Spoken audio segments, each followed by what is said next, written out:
Hi everyone, it's Don and I hope you're having a fantastic day. Well, I will admit, Royal Caribbean's protocols right now have me very confused.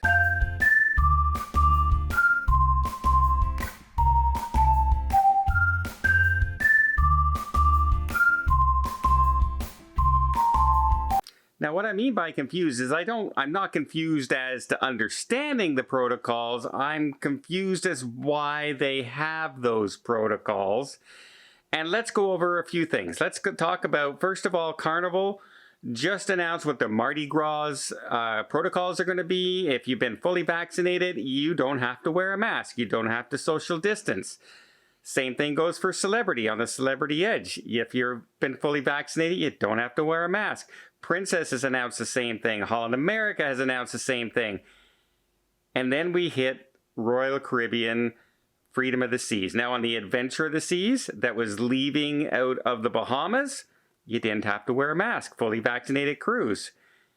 The Freedom of the Seas, even if you've been vaccinated, they've come out saying that in certain situations indoors, you're going to have to wear a mask.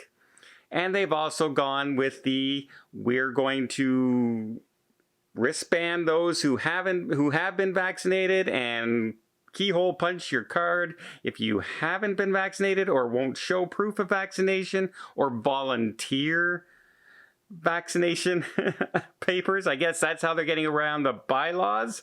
If you're not requiring proof of vaccine, but you're asking people to voluntarily give it to you, then you're not breaking any things. But I sense some legal battles in the future for people who don't want to be vaccinated and don't want to have the restrictions of being not vaccinated on a cruise ship. I'm wondering if that's going to come into play very shortly. But just the fact that even if you've been vaccinated on Royal Caribbean ships, well, at least the Freedom of the Seas to start with, you still may have to wear a mask. It's on the ship. And it's puzzling because I don't see any other cruise line doing that. I don't see any other cruise ship doing that other than Royal Caribbean at this time. And it brings into question is why are they doing that? What's the deal? And a big question will be, is that going to turn off a lot of potential customers? And I can honestly tell you, I've had people call me and say, I've booked a cruise with Royal Caribbean leaving out of the United States, but if this is going to be their protocols, I'm going to cancel it or I'm going to send it off into the future where those protocols might not be in place. They're worried now that, like, what cruise, they brought this out for the Freedom of the Seas. Does that mean it's going to be for all of their ships leaving out of the United States? Is it going to be on the Alaska ship leaving out of the United States? Because Norwegian won't be asking me, or Holland America won't be asking me, and neither will Princess be asking me to wear a mask on that ship. So a lot of questions in this, and I know the forums are really going wild, is saying, well, wait, why that doesn't make sense. It doesn't make sense anywhere else in the United States. Why is it making sense on your cruise ship? And I have to admit, it is a very real question. And another real question is, why not subscribe to the channel? Yeah, I snuck it in one more time.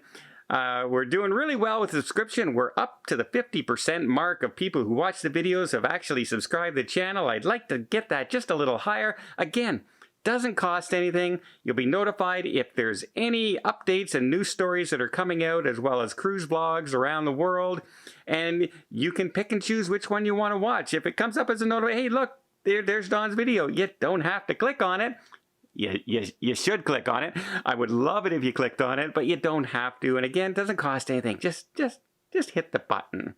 And quickly around the world, a lot of brand new cruise ships we're finally starting to see. The Mardi Gras setting sail in the United States, first time. The Odyssey of the Seas, finally going to start setting sail. Once they get their crew problems with COVID out of the way, we'll be sailing out of North America as well. We now have the Celebrity Apex getting ready to make her first journeys sailing out of Greece.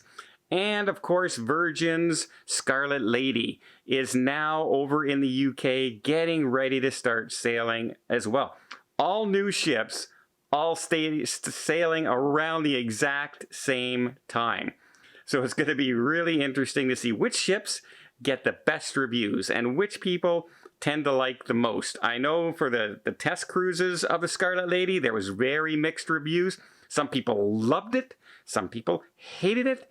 It was really mixed. So I'm curious to see what the reactions will be when the public gets on board. If it was sailing here in North America, I would have tried to be on it. But right now, the travel restrictions to get to the UK out of Canada, it's all up in the air. So unfortunately, can't get on there right now. My Odyssey cruise, I did book the Odyssey, canceled. So yeah, there goes that ship. So my very first ship will be the Mardi Gras, unless I book something between here and there. We'll see what happens, but I'm excited to see all these new ships finally getting ready to set sail, because it's been far, far too long. And I'm going to bring that question one more time back. Which of those ships that I just mentioned, the Odyssey, the Mardi Gras, the Celebrity Apex, and the Scarlet Lady, which one are you most excited about seeing? I can tell you, I'm pretty curious about the Mardi Gras, but I would have loved to have been on the Odyssey as well, because the Quantum Plus class that I was on, the Spectrum of the Sea, was a beautiful, beautiful ship. And I would love to see if they carried over the entertainment and everything to this ship, which I'm quite sure they did. Unfortunately, COVID got in the way and we had to cancel those cruises. But yeah, lots of good news out there. Royal Caribbean, you got me a little confused. I don't know why you're doing it that way and why you would. I think you have a feeling there's going to be way, way less than 95% vaccinated people on your cruise ship, if you're willing to say that even vaccinated people have to wear masks. It's really a curiosity to me, and I'm hoping it doesn't come back to haunt them in future bookings. Well, let me know what you guys think. I hope you appreciate this video. If you did, please give it a thumbs up. We'll see more tips, more tricks, more travel vlogs from around the world. Hit that subscribe button. Till next time, have yourself a safe and a great vacation.